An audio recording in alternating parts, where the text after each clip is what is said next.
Então os sete caíram da fonte da criação, não mais criaturas da luz do Criador. Do alto do céu eles mergulharam, e Tevinter inteira os viu queimar do céu como estrelas cadentes. Onde eles tocaram na terra, a escuridão distorcida cresceu, envenenada por seu ódio, e as nuvens que os cobrira agora choravam.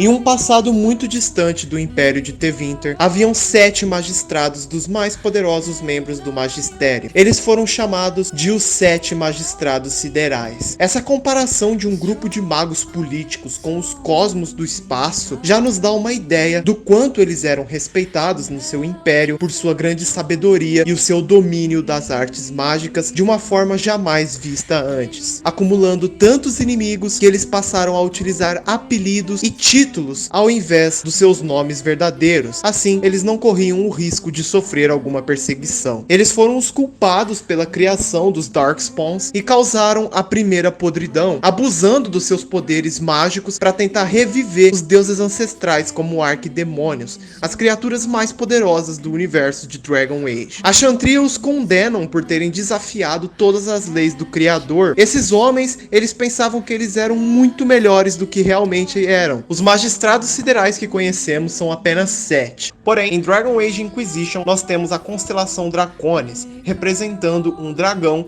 que está voando sobre os céus. A descoberta dessa constelação gerou muitos debates e teorias entre os fãs. De acordo com eles, o Império de Tevinter apenas representava as obras dos deuses ancestrais, que na verdade são os arquidemônios responsáveis por causarem as podridões. E nenhum registro histórico dentro da lore do jogo nos diz qual é o dragão que está sendo representado na constelação Draconis. Isso sugere para nós a existência de um 8º arquidemônio que nunca foi apresentado e ainda está desconhecido.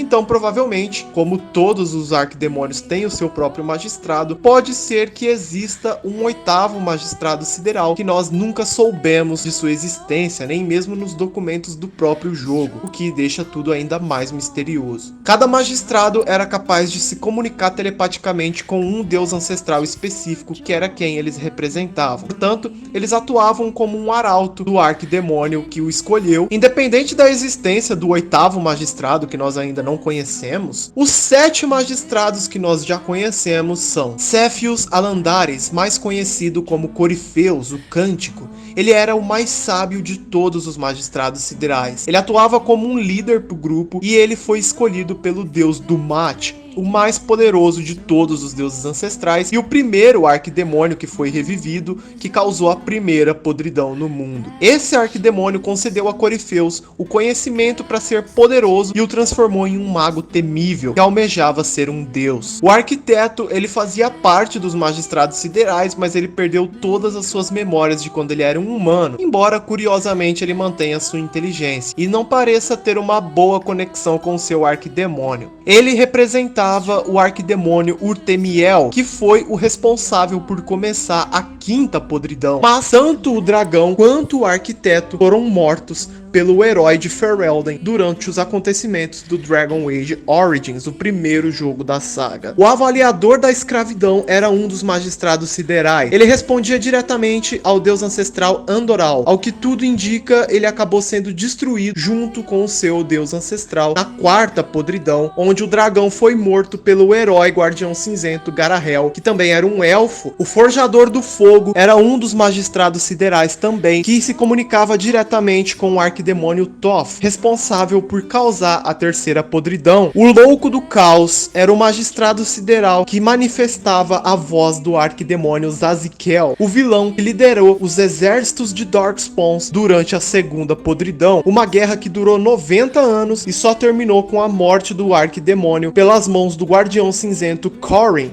que ficou famoso e se tornou protagonista de vários poemas de Tedas. O Vigia da Noite era um dos magistrados siderais que se comunicava telepaticamente com o arquidemônio Luzakan. Tanto o magistrado Vigia da Noite quanto o arquidemônio ainda não apareceram na série Dragon Age, eles apenas foram citados em documentos históricos. Portanto, pode marcar aí que eles estão na fila dos próximos vilões aí que podem surgir para começar uma nova podridão. Os Darkspawns ainda estão procurando a alma dele. O sacerdote do mistério tinha um contato telepático com o arquidemônio Razikali. Esse dragão também não foi encontrado pelos Darkspawns ainda e continua adormecendo nas profundezas do mundo. Portanto, dos 7, esses 2 últimos são os únicos que ainda podem aparecer no futuro para causar uma podridão. Originalmente, os magistrados siderais eram os melhores magos de Tevinter, pessoas normais, humanos, que tiveram uma mudança radical em sua vida depois que eles começaram a ouvir os sussurros dos deuses ancestrais, entre aspas. Porém, o que eles ouviam de verdade, por motivos desconhecidos, eram as almas dos arquidemônios, os dragões que lideravam os Darkspawns em todas as podridões. Deixando suas intrigas de lado, os magistrados siderais se uniram sob liderança de Corifeus com o objetivo de encontrar a lendária Cidade Dourada, descrita pela religião da Xantria como um lugar místico que vive no mundo dos espíritos, no imaterial, onde supostamente fica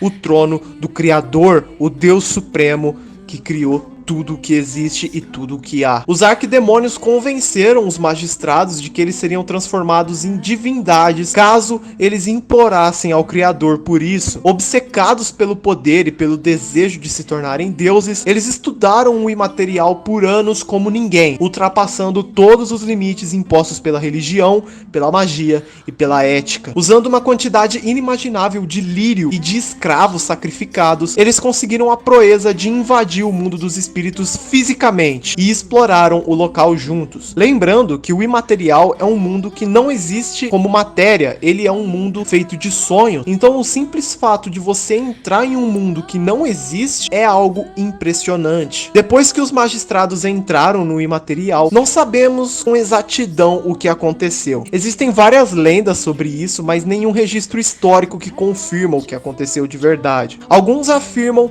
que a arrogância dos magistrados deixou a Cidade Dourada negra e o Criador os puniu com uma maldição chamada de mácula, arremessando-os de volta para o mundo físico como pecadores. Outras fontes dizem que a Cidade Dourada já estava negra muito antes da chegada dos magistrados e estava vazia quando eles encontraram. E isso é confirmado pelo próprio Corifeus.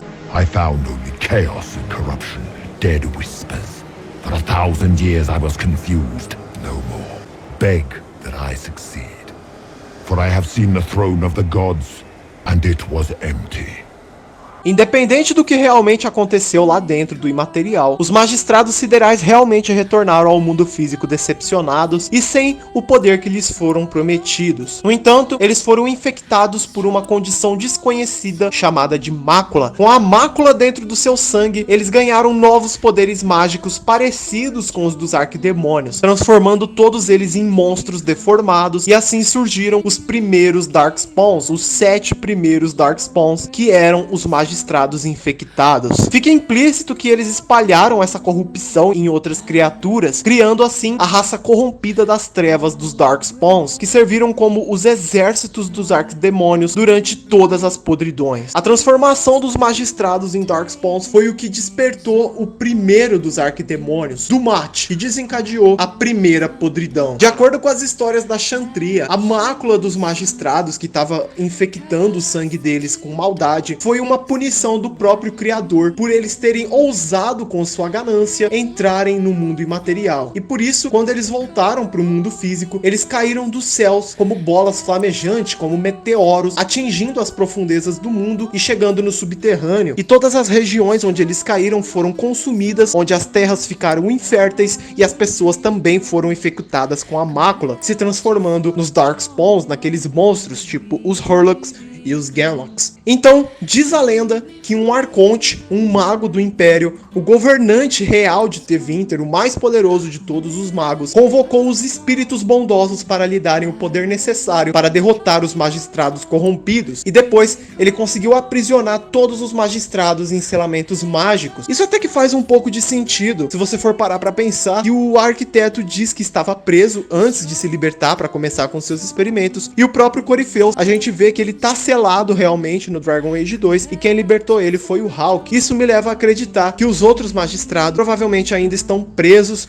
ou já estão mortos. Como toda essa batalha do Arconte contra os magistrados aconteceu em Tevinter, eu acredito que vamos ter mais revelações sobre isso no Dragon Age 4, que vai lançar já que o jogo vai se passar em Tevinter, que é justamente onde tudo isso começou, né?